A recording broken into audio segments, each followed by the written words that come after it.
I've been thinking a lot about gratitude as the mother of all virtues.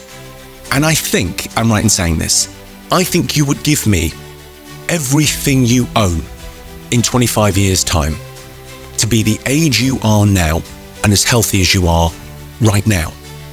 And I think it's a really interesting meditation to think about, right, if you had a time machine, if you were 30 years in the future, if you could be this healthy and feel this good and be this age, you'd give everything materially that you own in 30 years' time to be back here. And just to take that in for a minute, just to take a moment to think about, wow, this is amazing. People talk about gratitude practice, and it does take some practice. And it often takes it's like a way of reframing the way that you see the world. So I think that we suffer in the West a little bit from life dysmorphia. A lot of people think their life is terrible because the hedonic treadmill, you get used to how great your life is. There's been 100 billion people ever, right? We are in the top percentile. We're living like kings. And yet, life has never been objectively better and subjectively worse, because the nature of humanity is our desires are mimetic. So we've got this thing where we sort of, how happy are you? It's your quality of life minus envy. That's how happy you are. You can't have an easy life and a great character. Show me a trust fund kid that inherited a bunch of money, and I'll show you someone mentally tortured.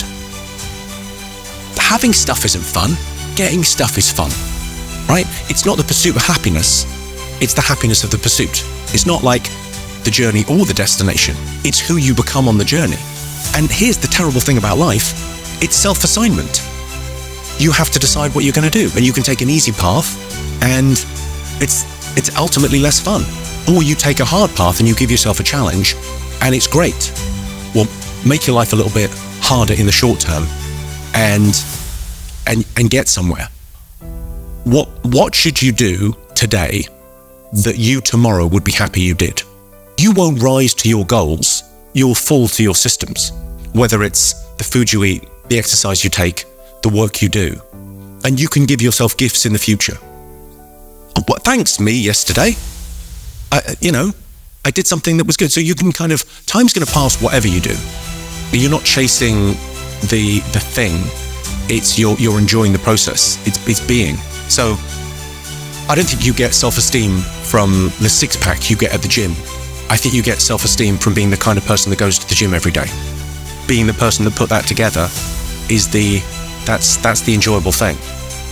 And you get kind of better at it. The weight doesn't get lighter, your back gets stronger. We all need the challenge. It's the hero's journey, and you're on a journey to do something, to become something, right? And what are you doing here? What's your role in the world?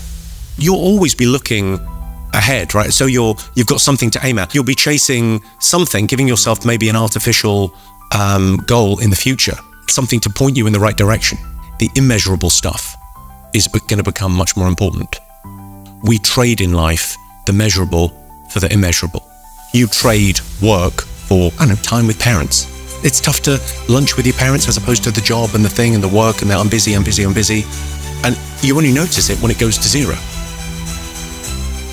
So mum dies and you go, well, I'll never see her again. What wouldn't you give now for another meal, another time, another thing? And I think parenting and being a father is about that, isn't it? It's about trading the measurable for the immeasurable.